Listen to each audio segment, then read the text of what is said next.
del día de hoy.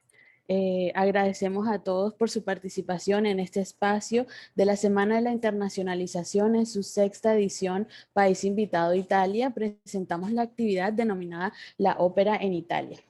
El día de hoy contamos con la participación de la Fundación CAI, quienes son aliados de Ponte Italiano.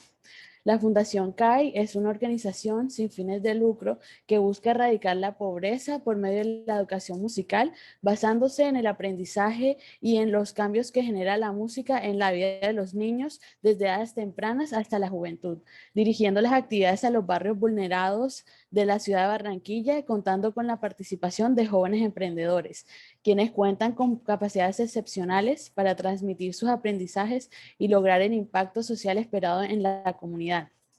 Los jóvenes con trayectoria en canto e instrumentos musicales, este proyecto mira ampliar lo que será la Orquesta Sinfónica de Barranquilla, conformada por niños y niñas jóvenes del barrio.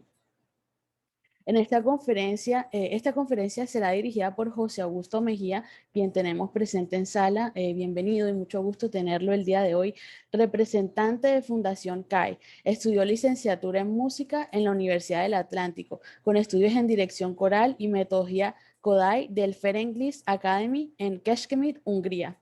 Ha sido director y fundador del coro infantil y juvenil del Colegio Albania de la Mina Cerrejón. Actualmente es director de los coros infantil y juvenil del Colegio Alemán de Barranquilla, donde ha representado a Colombia en Canto en Sol 2017 en San Juan, Argentina, Tlaxcala Canta 2019 en Tlaxcala, México. Además, desde 2019 es director del coro de la Fundación Ópera de Barranquilla. Bienvenido, José Augusto. Muchísimas gracias y muy buenos días para todos. Si me ven todos, confirmo que se ve bien, ¿sí? Sí, se ve muy bien. Ok, muchas gracias. Bueno, primero que todo quiero agradecer por la invitación al rector, el doctor Noel Morales, asimismo a la vicerrectora de Extensión y Relaciones Internacionales, la doctora Liliana Álvarez, a todo el cuerpo docente, administrativo y a los estudiantes de la comunidad de SECAR. Muchísimas gracias por estar aquí y que les haya llamado la atención este tema sobre la ópera, que pues no es reggaetón, pero hay mucho que decir sobre la ópera, muchas cosas que vamos a dialogar, a contarles sobre esto, y es una de las cosas que me apasiona y espero que a ustedes también los apasione, así como a mí, escuchar todo lo que tiene que ver con historia, todo lo que tiene que ver con la Edad Media, con el Barroco, el Renacimiento, hasta nuestros días. Esperemos que el tiempo nos alcance para dialogar y al final, si tenemos algunas preguntas o algo, creo que podemos tener el espacio, si nos lo permiten. Ok, bueno. Voy a compartir pantalla, entonces regálenme un segundo para compartirles.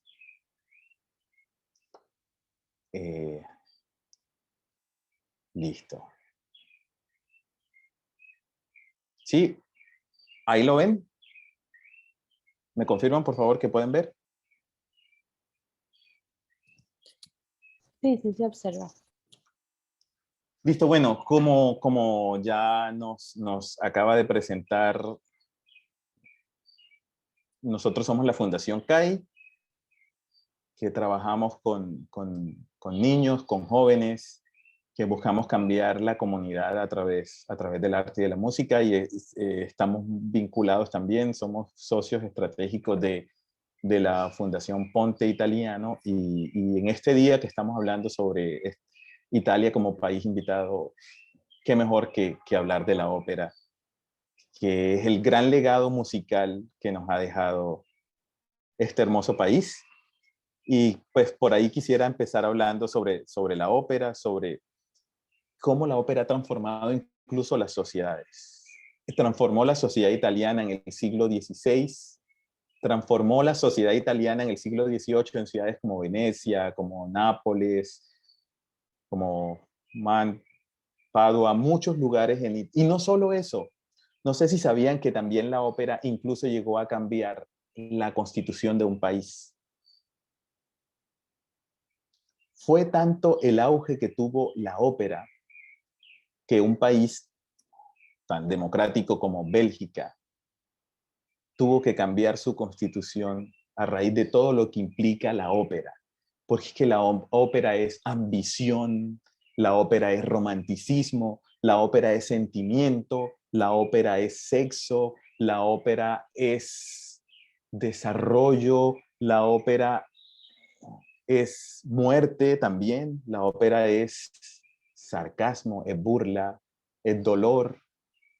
La ópera tiene que ver con todo este tipo de cosas. Casi que la ópera es como nuestra vida misma, con muchos matices, con muchos tonos. No es algo de solo blanco y negro. La ópera tiene que ver con todos estos temas y yo quiero empezar precisamente hablando de la historia de la ópera. ¿De acuerdo? Y vamos a empezar con esta frase de Catherine Neville que me encanta mucho y yo la voy a parafrasear un poco para llevarla estos días sin ánimo de ofender a nadie. Voy a parafrasearlo un poco diciendo que se han compuesto más piezas musicales sobre el dinero que sobre el amor y a menudo con un final más feliz y una melodía más pegadiza. La pobreza puede mover a algunos a cantar reggaetón, pero la riqueza y la codicia parecen exigir una música a mayor escala, la ópera. Dije que iba a parafrasear un poco sobre este tema y no hacerlo tan explícito como Catherine Neville habló en su época sobre el blues. Digamos que en nuestra época y en nuestro contexto no entenderíamos un poco a qué se refería ella cuando hablaba sobre el blues y todo, pero si digo reggaetón creo que estamos ya todos en contexto. Muy bien, listo, entonces empezamos. Italia, 1597 es el año como que se tiene el primeros recuerdos, o si vamos en la historia vemos que empezamos a ver dónde empieza la ópera. Y creo que tenemos que irnos precisamente esos 400 años atrás para poder entender y ver cómo la ópera ha perdurado tanto. Hay otros géneros que de pronto se han perdido en el camino, pero estos orígenes de la ópera son muy, muy, muy, muy interesantes y yo quiero precisamente que nos vayamos a dos contextos históricos y voy a empezar haciendo primero una explicación histórica. Entonces vamos a irnos a dos puntos en la historia. El primero, la Edad Media, y el segundo, aún más atrás, vamos a irnos a esa Grecia clásica y a esta mitología griega y a la mitología romana para poder entender de dónde viene todo esto. ¿De acuerdo? Entonces, los orígenes. Esperen un momentico que están matando a un perrito del vecino. Ok, ya. Ahora sí. Tenemos que irnos a la Edad Media. ¿Sí? Y en la Edad Media, la mayoría, por no decir que todo el poder, radicaba en dos grandes grupos, que eran los feudos, los señores feudales, y sobre todo la iglesia. La iglesia era el mayor controlador de cultura y de poder que había en la Edad Media. Para nadie es un secreto de todo lo que sucedía en la Edad Media. Ahí era donde se originaba la música, los cantos gregorianos, los juglares y todo este tipo de cosas. Todo sucedía dentro de la iglesia. Por eso escribí esta frase: la cultura ocurre dentro de los muros de la iglesia. Y justo llega el Renacimiento para romper esos muros. Podríamos decir entonces que si la cultura ocurre dentro de los muros en la Edad Media, el Renacimiento llega para romper esos muros, para abrir esas barreras, para que todos tengamos acceso a eso. Ya no era simplemente de los señores feudales, de la iglesia, de las personas que pertenecían a la iglesia, sino que era algo del mundo entero y cualquiera podría tener acceso a la música. Obviamente, unos más que otros. Pero ahí empieza todo, con esa búsqueda en el Renacimiento de estar enclaustrados por 8, 9 siglos cerrados en que la música es solo esto. Pues voy a hacer un pequeño ejemplo de algo gregoriano. Teníamos un texto, por ejemplo,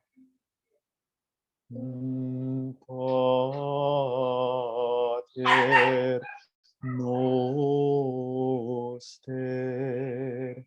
Imagínate 10 siglos cantando solo Pater Noster con ese tipo de melodías, ¿sí? Llegaba un momento donde la gente ya estaba hasta el cansancio de solo escuchar Kyrie eleison. Esas melodías súper largas y con muchos saltos en una sola sílaba, tenía muchos cambios en la melodía, lo que se conoce musicalmente el término exacto como melodías melismáticas, no tan silábicas como decir do, re, mi. Estoy cantando notas silábicamente, ya no estoy haciendo do, re, mi, etcétera, aunque estoy cambiando las notas simplemente para darles un contexto de lo que eran siglos haciendo lo mismo. La gente, digamos, que se aburrió y se cansó de escuchar eso. Y sucede algo en Italia con el Brunelleschi en la arquitectura. Brunelleschi, este, esta como especie de domo que está en Florencia, y rompió los esquemas de cómo se construían las cosas. Luego empezó el arte y todo empezó por la Reforma con Martín Lutero, y empezó casi que un despertar en las artes que desencadenó en muchísimas cosas. Entre esas, a donde vamos a llegar, nadie conocía y nadie había hablado todavía sobre ópera. Pero alguien tomó algo que sucedió muchos siglos atrás. Estamos en el Renacimiento y en el Renacimiento alguien hizo esto. Yo me voy a basar en algo que pasó muchos siglos más atrás, y eso es Grecia y Roma. Los imperios griegos y romanos, todo lo que sucedía ahí. Y algo de lo que sucedía en esa Grecia y esa Roma antigua, todo lo que tenía que ver con estas mitologías, era, por ejemplo, un legado que nos dejaron los griegos. Y por eso está esta imagen aquí del teatro. El gran legado que nos deja para la ópera Grecia y Roma es el teatro griego.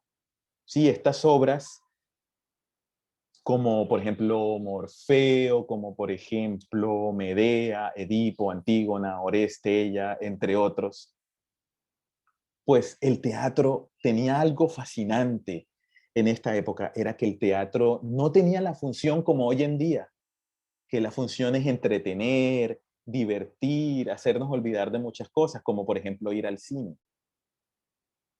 Y la industria del entretenimiento es una de las industrias más grandes que hay en el siglo XXI. Pues en esta época, lo que menos buscaban ellos era entretener. Sin embargo, ellos buscaban hacer pedagogía a través del teatro. Sí, ellos buscaban mirar las consecuencias que vivían los protagonistas de cada obra y tratar de conocer su historia, como dicen muchos profesores de historia, desde que la cátedra de historia se quitó hace más de 20 años, dicen, es que el que no conoce su historia está condenado, exacto, a repetirla. Y esta era la principal función de ellos, que conozcan su historia para no repetir todas las consecuencias que vivieron sus protagonistas. Es decir, su función era enseñar y recordar por las cosas por las que estos pueblos habían pasado.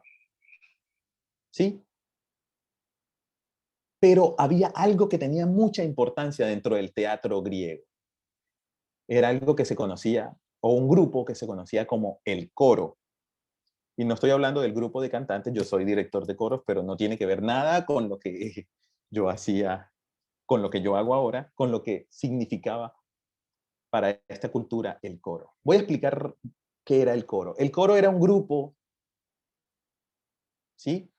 Era un grupo de personas dentro de estas obras teatrales que se encargaban de ser el alivio emocional, como el alivio, algo así como Pepe el Grillo en las obras de Disney, eran esa parte que hacía entender a las personas lo que estaba bien, lo que estaba mal, algo así como la voz de la conciencia en las obras teatrales. El coro se encargaba de dar esta información, entonces era un grupo de personas que estaban informando todo el tiempo, pero ¿qué pasa cuando nosotros empezamos a hablar al mismo tiempo? Si aquí todos prendemos los micrófonos y empezamos a hablar sin pedir la palabra, ¿qué va a suceder? No nos vamos a entender, no vamos a entender cuál es el mensaje. Pues por muchos años el coro intentaba hacer eso y daba esa sensación de murmullos, hasta que unos años después alguien dijo, no, pero ¿por qué no nos unimos y decimos todo a una sola voz, de manera recitativa, algo cuasi cantable? Entonces, estos coros empiezan a dar estos mensajes de apoyo de una manera cuasi cantada. Además, de esa manera se proyecta mucho más la voz. Si ustedes ven en la imagen cómo eran estos teatros, ¿sí? Una especie de media torta, ahí ellos de esa manera empezaron a proyectar su voz para que más personas pudiesen escuchar. Y al hacerlo al unísono, de una forma cuasi cantable, era mucho más fácil entender lo que ellos decían. Y esto fue como un inicio con el declamado. Y lo que siguió después es que estos actores se dieron cuenta que era muy efectiva esa forma de comunicar la información. Y empezaron a adoptar esta forma de dar su mensaje, ¿sí? Cuasi cantable. Y ustedes, si ustedes buscan, y no tengo muchos ejemplos aquí, quise hacer yo los ejemplos para no alargar mucho este tema y no durarnos aquí 2 horas, sino tener algo muy explícito sobre lo que estamos contando. Y ahí es donde empiezan a cantar también los protagonistas de estas obras. Y es algo cuasi cantado. Y ustedes escuchan obras según los griegos y son así, de esta manera, cuasi cantado, cuasi parlato, cuasi cantado. Y llega por allá el siglo XVI, el Renacimiento, el que recordó cómo trabajaban los griegos, cómo sucedía todo esto, y dijo, bueno, vamos a adoptar esto. Y fue precisamente un grupo que fue conocido como el grupo de la Camerata Fiorentina. Por supuesto, en Florencia, el grupo de la Camerata Fiorentina fue quien empezó a adoptar estas ideas, estas 3 ideas: el canto, el coro y el drama. Estas 3 partes, ¿sí? Ellos fueron los que empezaron a recopilar esta información. Estamos hablando del siglo XVI, cuando estaba empezando la Edad Media. Este grupo empezó a organizar todas esas ideas. Eran varias personas, algunos muy influyentes en la ciudad, y ellos recopilaron la parte del coro de la obra griega, el canto que ahora empezó a desarrollarse, y este es otro tema, pero el bel canto italiano, que también es muy importante dentro de la música, y por supuesto lo que ya les conté sobre el teatro griego. Ellos recopilaron toda esta información y empezaron a experimentar por allá en el Renacimiento y dan con su primera obra, pero la palabra ópera no existe todavía. Sí, estamos hablando del siglo XVI, la palabra siglo XV y siglo XVI, la palabra ópera no existe, simplemente crearon algo musical. Dos de estos tipos que además eran teóricos de la música, eran teóricos, sin embargo, en su afán por hacer cosas nuevas, ellos no lograron todavía plasmar ese sentimiento, esa idea de lo que ellos querían plasmar de dramatismo que tuvieron las óperas muchos siglos después. ¿Sí? Esas obras aún falta mucho para llegar a toda esa parte, pero ellos dieron como un puntapié inicial a lo que venía. Y hubo particularmente 2 personajes de la Camerata Fiorentina, ellos fueron Corsi y Peri. Ellos crearon la primera ópera de la cual lamentablemente no hay registro ni la partitura ni el audio. Solo históricamente se conoce que Corsi y Peri, por allá en el año 1597, ellos fueron los que crearon una ópera llamada Dafne. Digo ópera porque tiene todo lo de una ópera, pero sin saber que se llamaba ópera. Simplemente crearon un estilo musical que se llamaba Dafne y que la gente hablaba de eso, pero se perdió con el tiempo. La gente, si buscamos eso, no vamos a encontrar en ninguna parte partitura o registro audiográfico de eso, pero sí históricamente existe. Pero pasaron unos años después, hasta que llegó un personaje que es tal vez el personaje más importante de la ópera en el mundo. Y es por supuesto un italiano. Se llamaba Claudio Monteverdi. Claudio Monteverdi, un italiano, por supuesto, que, si no estoy mal, creo que la ciudad se pronuncia Mantua, si no estoy mal, algo así, ¿sí? Me corrigen si lo estoy diciendo mal. Claudio Monteverdi era un músico excepcional que crea una obra. Él no tenía idea de que era ópera tampoco. Él simplemente crea una obra que se llamaba L'Orfeo Fábula en Música. ¿Sí? Él crea simplemente una obra que habla de un personaje que va al inframundo, que se enamora, un músico de hecho, que se enamora y va a rescatar a su amor al Hades mismo y tiene que pelear contra los dioses para rescatar a su amada. Cuando Monteverdi hace esto, fue una obra tan magistral que hoy en día, estamos hablando del año 2001, siglo XXI, y aún si alguien quiere hacer una ópera, tiene que conservar los mismos parámetros que Monteverdi allá en el año 1607 hizo. ¿Y cuáles son estos parámetros que puso Monteverdi? Monteverdi hizo algo muy genial, y es que Monteverdi, lo primero que hizo es que a cada instrumento le dio una característica. Si me disculpan un segundo, acá.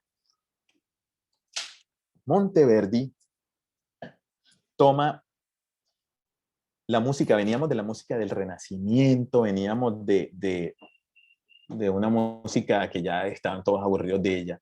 Y de pronto nosotros podemos escuchar Mantua, perdón, era Mantua el lugar.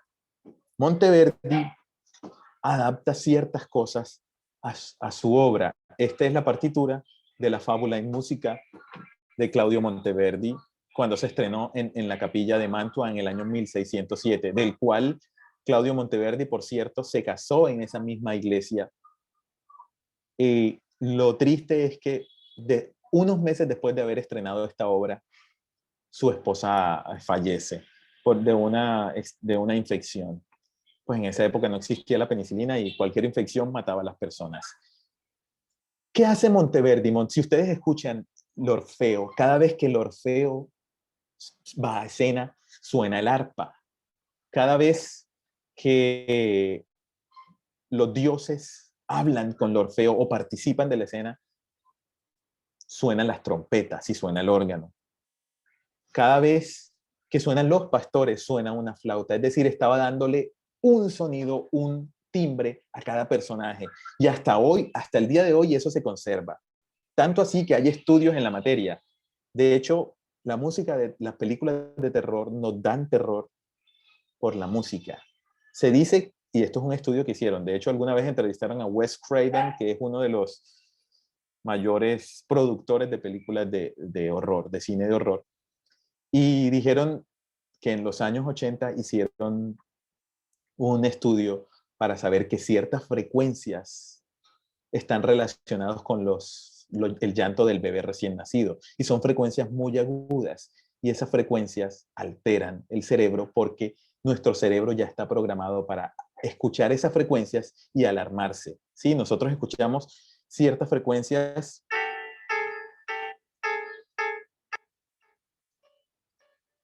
y automáticamente nuestro cerebro nos dice inconscientemente que hay una advertencia. Y eso lo utilizaron en las películas de terror hasta el cansancio.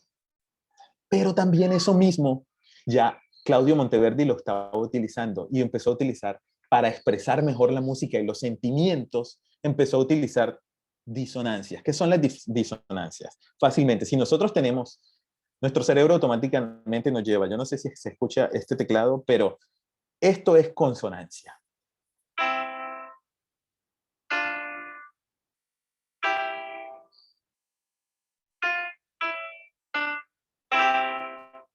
Muy consonante. Nuestro cerebro, nuestro oído, perdón, agradece eso. Pero Monteverdi quiso más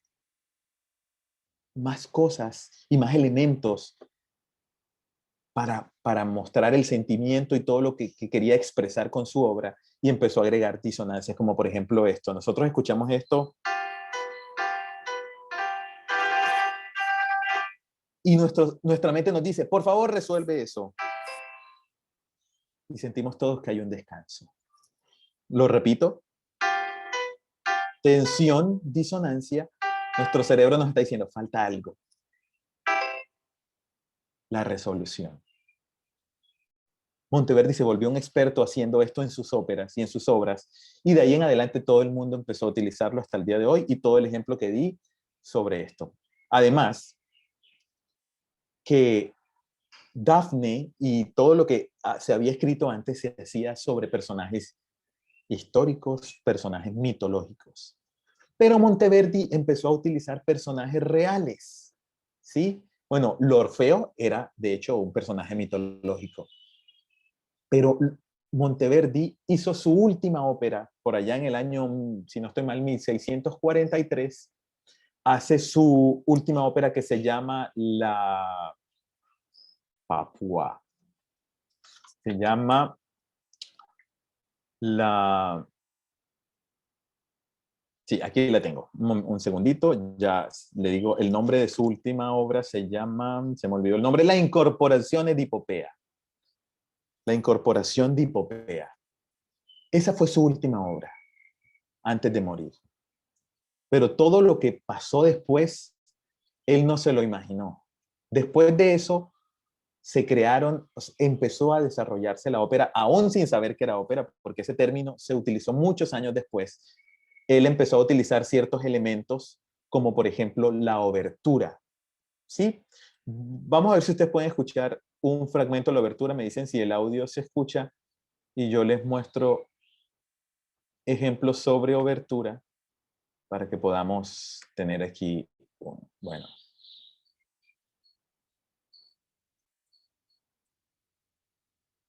Por ejemplo, esta es una de las oberturas más famosas de Rossini, que por cierto es de mis compositores de ópera favorito. Esta es la obertura de Guillermo Tell, de Rossini.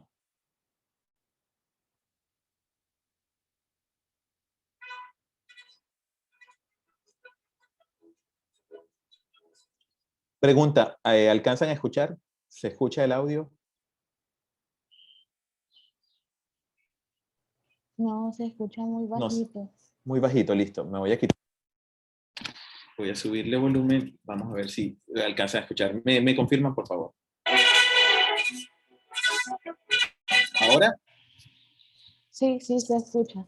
Perfecto, listo. Entonces lo hacemos sin audífonos, y esta es una de las oberturas de la ópera Guillermo Tell, de Rossini.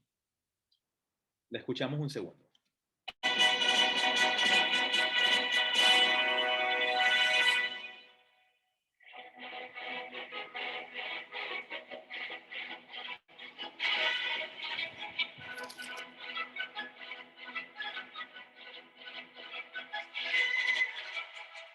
Ok, esta es la obertura de Rossini. Creo que mucha gente de los años 80 quizás la conozca porque era la banda sonora de una serie que se llamaba El Llanero Solitario, ¿no? Los más viejitos, quizás. La obertura es simplemente lo que sucede antes de las obras, ¿de acuerdo? Entonces es importante que lo conozcamos. Hay muchas oberturas, las obras tienen sus oberturas, y todas las óperas tienen su obertura, tienen un recitativo, que es una parte con poca acompañamiento musical y es casi como hablado. Y es simplemente para acelerar la trama, porque las óperas además son bastante extensas. Por ejemplo, el Orfeo, que es esta primera ópera, dura aproximadamente 2 horas. Carmen de Bizet, compositor francés, dura 3 horas. Don Giovanni de Mozart son de 3 horas y media más o menos. ¿Sí? Y la otra parte, como ustedes pueden ver acá en la imagen, es el aria. ¿Qué es el aria? Es la parte donde el protagonista se luce, donde expresa todo su sentimiento y cómo se siente con cada uno de los actos. Entonces tenemos obertura, recitativo y las arias. Así se componen las óperas. Si usted va a componer una ópera, tendrían que hacerlo de esta manera para que, pues, sea una ópera. Pero fue muchos años después, como ya les había dicho, que empieza después de 1637, empiezan a construir teatros públicos. De hecho, se cree que en Italia, después de esta época, se compusieron más de 100 óperas. Compositores como Vivaldi, Scarlatti, Pergolesi, hicieron 100 óperas. Y con la ayuda de Carlo VII de Nápoles, se lograron construir alrededor de 16 teatros más en esa época. Es decir, había una proliferación teatral y operística en Italia en esta época. Listo. Bueno, les estuve hablando sobre la Incoronazione di Popea porque en el año 1643 esta obra cambia por completo todo lo que se pensaba. Ya no era solo los personajes mitológicos y semidioses, sino que además eran personajes naturales como ustedes y como yo, que estaban llenos de ambición, de depravación, de dolor, que no eran héroes ni villanos, simplemente eran personas comunes y corrientes. Pero en esta obra sucede algo, es que el personaje, uno de los personajes principales, además de Popea, el otro era Nerón. Y Nerón era un castrato o castrati, que eran unos personajes de voz masculina que antes de que la voz les cambiara, es decir, cuando estaban en la pubertad o antes de llegar a la adolescencia, los castraban para que pudiesen conservar su voz de niños, pero con una mayor potencia. Se hicieron muy, muy, muy, muy famosos estos personajes y se utilizaban muchísimo, muchísimo en las óperas hasta el siglo XIX. Todavía algunos países alcanzaron a utilizar todavía castrati. Con el tiempo, las mujeres tuvieron mayor incursión en las obras y eso no solo pasó en la ópera, sino también en el teatro, en la política y en la vida cotidiana hasta el día de hoy, todo, ya en otro contexto histórico que también algún día podremos hablarlo sobre feminismo de primera ola, segunda ola y todas estas cuestiones. También tuvo que ver la ópera con todo eso, incluyendo estos personajes femeninos. Incluso se hacían castratis y sopranos. Soprano es la voz más aguda de las mujeres. Y fue, de hecho, uno de los que ayudó a que la mujer tuviese un poco más de relevancia en la sociedad. Bueno, todo esto y se llamaba la ópera seria, porque el término ópera, y ahí es donde viene ya estamos hablando del siglo XVI y siglo XVII, aproximadamente, barroco y clasicismo, cuando adoptan el término ópera a este género, que antes era conocido simplemente como fábula. ¿Se acuerdan que la obra de Monteverdi se llamaba L'Orfeo, fábula en música? Entonces simplemente toman el término fábula como una composición, pero fábula tiene otro contexto también literario. Y en la música simplemente le pusieron el término obra o simplemente opus. Y la palabra obra u opus significan ópera. Con este contexto, canto, drama, coro. Es ahí cuando se hace la primera mención de la ópera.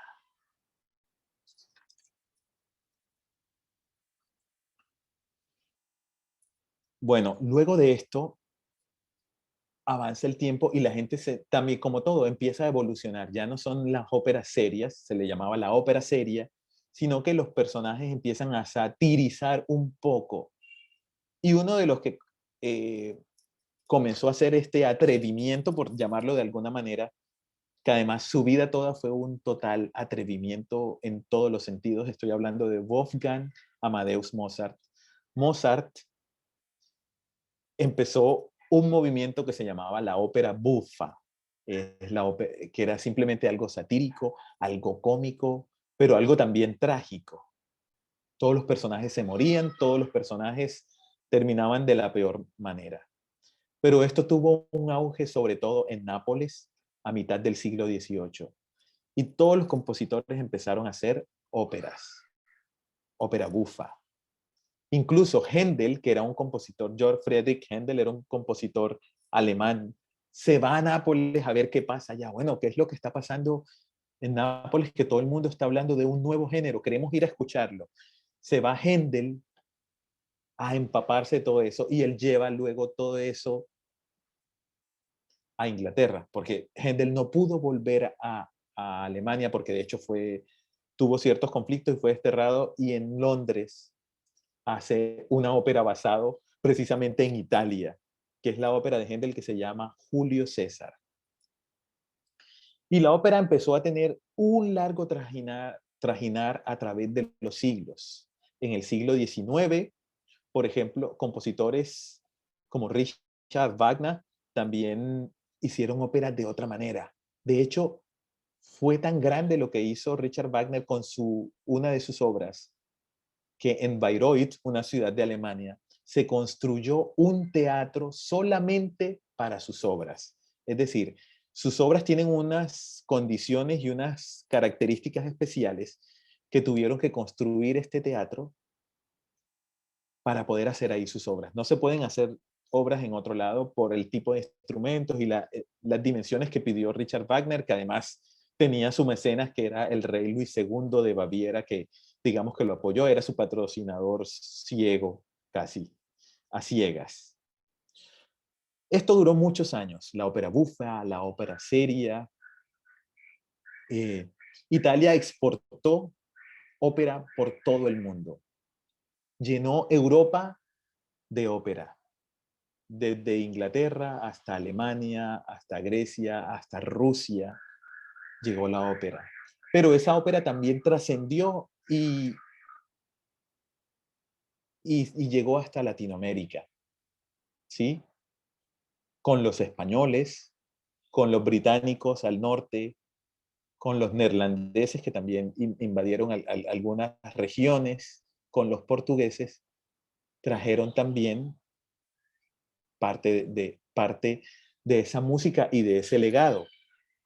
De hecho, Américo Vespuccio, en uno de sus viajes, ¿no? Si conocen la historia, cuando él llega y da la vuelta de hecho se llama el continente América, pues todos conocemos esa historia. Él llega a Venezuela y dice, bueno, esto es como una Venecia pequeña, una Venezuela. Entonces, por eso el nombre de este país.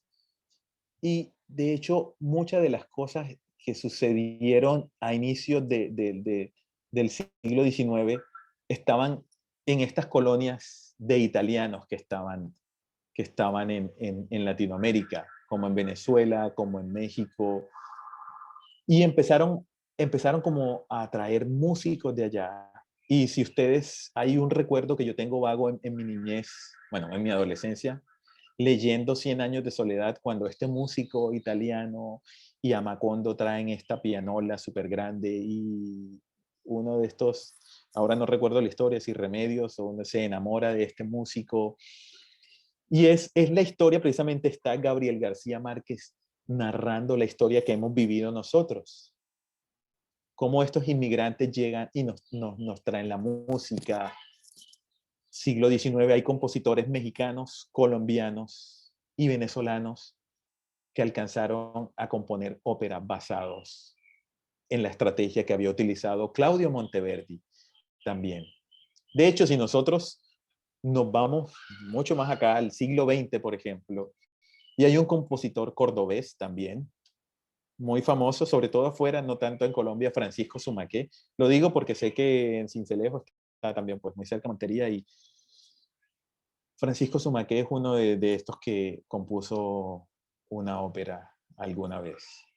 Tal vez alguna entrevista en el tiempo él habló sobre la ópera, pero obviamente lo conocemos nosotros aquí más por otras obras. Pero la influencia de esta música italiana ha transformado el mundo y ha transformado la forma como nosotros vemos la música. Luego, en el siglo XX, en Estados Unidos, intentaron hacer algo un poco más light, ¿Y qué hicieron con lo light? Simplemente hicieron algo que se llama el musical, ¿sí? Los musicales de Broadway y todo eso simplemente son una obra light de lo que es una ópera. Pero definitivamente es algo muy serio y trata de lo más profundo del ser humano que tal vez un reggaetón no lo pueda expresar de esa manera. Son historias de vida, son historias de muerte, son historias de seres reales como tú y como yo, que vivieron todo esto y lo plasmaron en estas magníficas obras que si alguna vez en la vida ustedes no se pueden morir sin haber escuchado una ópera en su vida. Y si me dejan darles una recomendación, Rossini es uno de los mejores compositores para mi gusto de óperas. Está Monteverdi, por supuesto, Pergolesi, Vivaldi, todos, por supuesto, compositores italianos. Giuseppe Verdi también. Entonces, hasta aquí llega mi explicación sobre la ópera, la historia de la ópera en Italia, en el mundo, cómo llega también a Latinoamérica. Y si ustedes tienen, no sé qué tiempo me queda por si hay alguna pregunta al respecto, podemos, no lo sé todo, pero sobre el tema, pero si lo sé, créeme que puedo despejar alguna duda y si no, pues investigo para responderlo más adelante.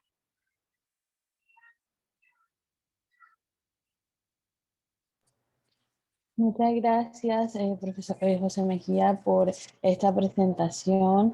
Abrimos el espacio entonces para las preguntas que tengan. Estamos mirando en el chat. Tenemos un comentario que me gustaría compartir de la estudiante del estudiante Luis David Montero, quien dice que ha sido una conferencia muy hermosa y que ha llamado la atención este tema. También tenemos comentarios de agradecimiento sobre los temas tratados en esta ponencia. Están todos muy fascinados, por decirlo así, como dice en este comentario la estudiante Jennifer Triviño, con todo el tema que se ha tocado en esta ponencia. Me gustaría saber si hay alguna pregunta. Por el momento no he visto una en el chat, sin embargo, si tienen una en este momento, pues podríamos abarcarla.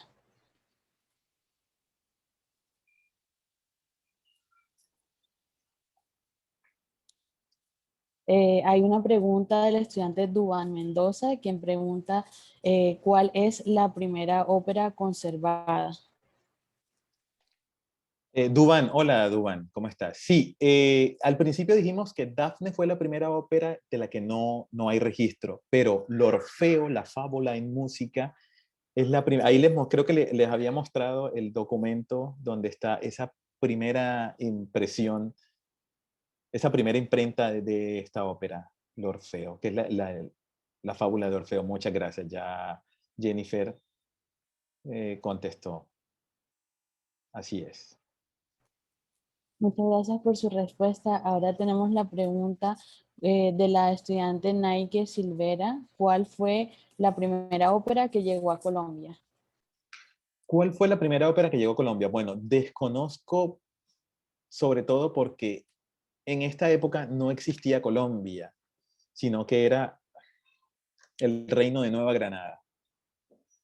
Y los músicos que traían desde Europa venían y casi que daban conciertos, era una gira y se paseaban por todo el reino de Nueva Granada, iban al Virreinato de La Plata, se iban hasta Nueva España, en México, y casi que poder decir cuál fue la primera ópera, por lo menos yo no he visto material sobre cuál fue la primera ópera que se estrenó para seguramente los reyes y los personajes de la aristocracia del reino del virreinato español que estaban acá. Muchas gracias por su respuesta. Tenemos ahora la pregunta de la estudiante Daniela Suárez, quien pregunta, ¿las óperas siempre han sido cantadas o en qué momento empezaron la actuación o la parte escénica? Daniela, hola Daniela, mira, la ópera se basa muchísimo en el teatro griego. Y el teatro griego adoptó ciertas cosas cuasi cantadas, como el coro, que lo explicamos. El coro era ese grupo que hacía toda la parte emocional y que daba como el consejo al personaje protagonista, pero no era cantado del todo. Y después de un tiempo los personajes empezaron a utilizar también un poco ese recitativo y declamado, ¿sí? Con los años la Camerata Fiorentina empezó a hacer este tipo de obras muy parecidas, ¿sí? Aunque no hay ese registro porque ellos simplemente eran unos teóricos, así como Corsi y Peri se reunían y tenían muchas ideas, pero ellos como tal no lograron plasmar esta información en una obra que trascendiese, lo que sí hizo Monteverdi. ¿Listo? Muchísimas gracias de nuevo por su respuesta. Y ahora tenemos una última pregunta de la estudiante Jennifer Triviño, quien pregunta que estaba hablando sobre la película Rey Sol, que si podría por favor hablar sobre Baptiste Lully y su aporte a la ópera. La película Rey Sol, ¿cuál es esa película? No conozco la película. Si me hablas de la película, porque no sé, no conozco la película Rey Sol. Pero de pronto, Battiste Lully, bueno, italiano, Giambattista Lully, Lully, no sé. Sé que fue un compositor del siglo XVII, si no estoy mal. Era músico franco-italiano, pues. Eh, instrumentista. Pero no tengo información, la verdad. Y quiero ser honesto, no conozco mucho sobre las obras de Jean-Baptiste Lully. Pero cuando te refieres a la película Rey Sol, me llama la atención. ¿Es una película sobre ópera? Porque no la conozco. Sí, yo creo que yo la he escuchado en este momento, no me viene a la mente, pero creo que No. debe ser una película que tenga incluido como alguna historia o que sea como algo escénico sobre una historia tocada en la ópera o algo así. Se me viene a la mente es la película de Don Giovanni, que usted también mencionó, pues la ópera como tal de Mozart, pero no sé si es algo parecido. Ok, es que es basado en la danza del rey. Ya. Ahora sí, una ópera. Súper. ¿A quién más me dijiste? ¿Una pregunta? Tenemos, si en Colombia existen teatros o lugares donde se hace ópera y cuáles son o cuáles conoce aquí en el país. Por supuesto.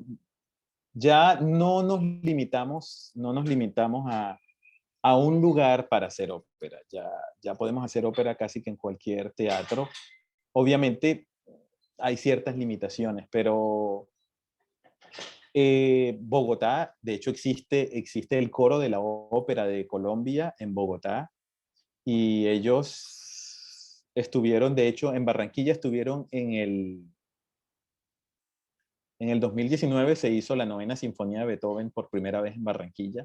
Yo, pues, parte de mis estudiantes conmigo estuvimos participando de esa obra. Estuvo el coro de la ópera y ellos son un grupo que funciona permanentemente. De hecho, está la temporada de ópera. Creo que funcionan el Teatro Col Subsidio, el Teatro Nacional, incluso el Teatro Colón de Bogotá. Medellín tiene el Teatro Metropolitano.